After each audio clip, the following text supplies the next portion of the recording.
Welcome to Sinister Heroes. I'm your host, Danny Iniquitous. Thank you for tuning in. If you're new to the channel, this is a channel about Dungeons and Dragons where we try and take a darker tone with everything we do here. So if you like edgier kind of content, definitely hit that like and subscribe button. Check us out on Patreon. A big thank you to our Patreon supporters. We love you guys. Thank you so much for all of your support. What you do for us is amazing. The link to our Patreon is in the description, as well as the link to a live game we're part of on Critical Failures. Check us out every Wednesday night. There's definitely lots of content to see and interesting characters that are definitely constantly evolving, which is a lot of fun. With that out of the way, we're going to jump into this week's video, and we are going to talk about the Gloomstalker Ranger. The Gloomstalker Ranger comes to us from Xanathar's Guide to Everything. It is one of those subclasses that really defined the Ranger, as it changed the way Ranger subclasses were really looked at. Because before that, they weren't so great. There was a lot of animosity towards the Ranger. People felt it wasn't strong enough. And then this came out, and it really augmented how people really saw the Ranger. And now all the subclasses kind of had to compete with the Gloomstalker, because it was a very hard switch up to not pick the Gloomstalker. It's a very strong subclass. It's got a lot of really cool strix. It is very, very front-loaded, so you will tend to see a lot of Gloomstalkers being multi-classed. With the Gloomstalker, you do get some Gloomstalker magic, which does give you a couple of cool spells. It gives you Fear, which was one of my favorite spells in the game. But as a Ranger, anything that takes away from all the unique Ranger spells is kind of a circumstance that you may want to alleviate yourself from. Because the specific Ranger spells are amazing. They're totally cool. You should really take advantage of them, because you really don't get a lot of opportunities to cast them any other way. But they are awesome. So if you're looking at the spells, whatever to take, try and look at some of those very unique Ranger spells. Once you select a subclass at level 3, you also gain Dread Ambusher. You master the art of the ambush. You can give yourself a bonus to your initiative rolls equal to your wisdom modifier. At the start of your first turn of each combat, your walking speed increases by 10 feet, which lasts until the end of that turn. If you take the attack action on that turn, you may make one additional weapon attack as part of that action. If that attack hits, the target takes an extra 1d8 of the weapon's damage type. This is very, very potent. The first actions in combat can make a big difference. Depending on what kind of weapon you're wielding, you can do a lot of damage. At level 3, this gives you 2 attacks plus an additional 1d8 damage on your attack action. If you did add Hunter's Mark, that's 2d4 plus, and you hit both attacks, it's 2d4 plus your 2 attack damage plus a 1d8 damage. Which is a lot for a first hit. This is a lot of the reasons why you see it multi-class. You'll see this a lot with rogues, because you'll be able to add that on, plus sneak attack, which makes your first attack in combat a big assassination attempt, basically. It's powerful, it's very, very enticing, it's a very awesome ability. But that's not all. You also get Umbral Sight. At 3rd level, you gain dark vision out to a range of 60 feet. If you already have dark vision from your race, its range is increased by 30 feet. If you are also adept at evading creatures that rely on dark vision.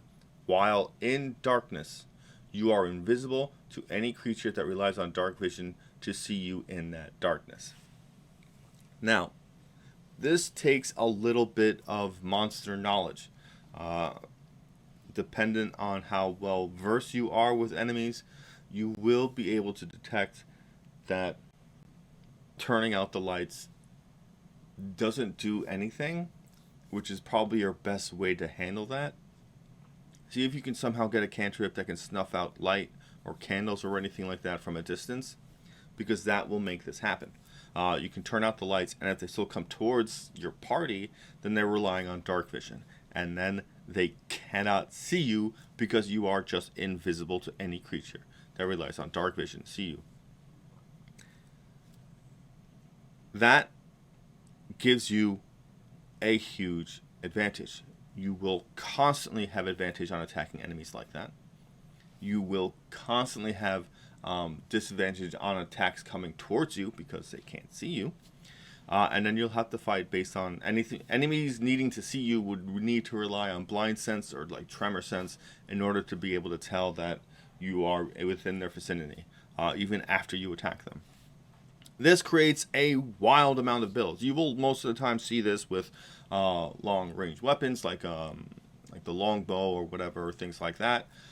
But I like to play with melee, so I will run up, snuff out a cannonball, and just dual wield something and attack in melee the whole time.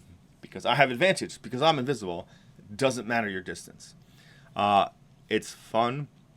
It does give you this great opportunity to take advantage of the rangers, like the base rangers, like learning about their enemy and having favorite foes. Like, if your favorite foe was like undead and you didn't go with Natasha's version of it, you know if these enemies could see in the dark, you know, if they have dark vision based on that alone. So you'd be able to easier manipulate or gain the most out of this ability. But in all honesty, most of your party will probably have dark vision anyway. Blot out all the lights and go insane. Like, there's very little anybody will do for you. And plus, with 90 feet of dark vision, if you pick a race that already starts with dark vision, gives you that opportunity to be out of the distance of their vision while still being able to see them anyway, which gives you advantage on your attacks because you're still an unseen attacker. At 7th level, you gain Iron Mind. You have honed your ability to resist the mind-altering powers of your prey. You gain proficiency in the wisdom saving throws. If you already have this proficiency, you instead gain proficiency in intelligence or charisma saving throws, your choice. Now, you start as a ranger with strength and dexterity as your saving throws.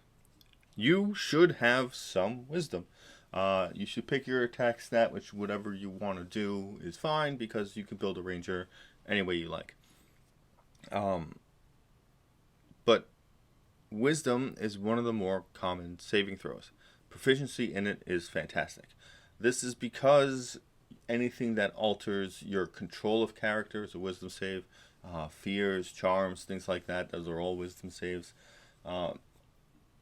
You want to be able to have wisdom. It's a pretty good saving throw. Charisma is a little harder of a saving throw. Intelligence, again, is a little harder of a saving throw. Wisdom's the best out of the mental ability scores that you can have proficiency in for a saving throw. Which is alright. At 7th level, you really don't get too much, which is probably a lot of the reason why people multi-class out after you hit 3rd level. But at 11th level, you gain Stalker's Flurry. You learn to attack with an unexpected speed that you can turn a miss into another strike. Once on each of your turns, when you miss with a weapon attack, you can make another weapon attack as part of this same action. This is great. This helps to stabilize your damage. It helps to guarantee that you can make the attacks that you make, so it helps mitigate bad luck and not rolling well. It's one of the few abilities that helps you gain the most opportunity to hit per round. It does up your chances to hit because you are getting a second roll. So if you have advantage and you still miss, you still have advantage on your next roll. Those kinds of things all kind of roll over.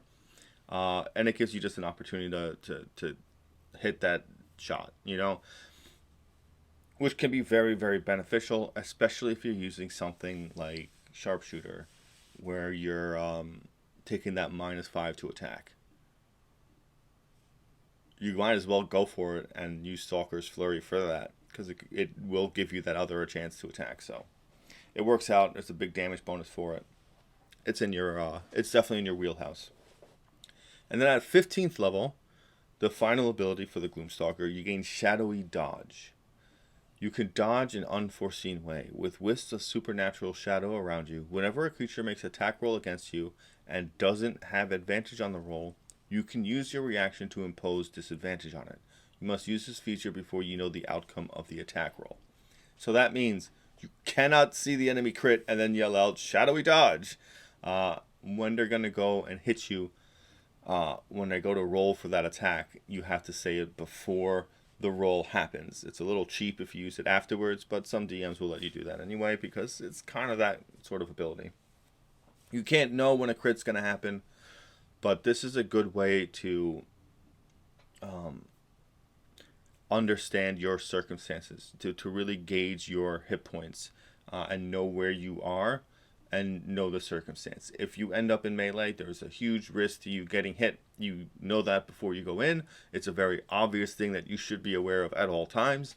But if you're at 15 level in melee, things have multi-attack. Things may attack more than twice.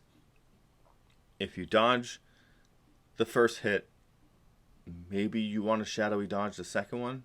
Or if you get hit with the first hit, shadowy dodge the second one. Or maybe you didn't get attacked and an enemy's right next to you. Maybe you run away and you shadowy dodge for the opportunity attack and then do your attack from range or whatever you want. You know, that gives you that opportunity to better your chances of escaping a hit in a dangerous scenario and still being able to do damage and maybe setting up the final attack for another party member, or maybe doing it yourself. It's a little tactical. It's a little risky depending on when you choose to use it, but you get to use it every round as your reaction. There's no limit to it.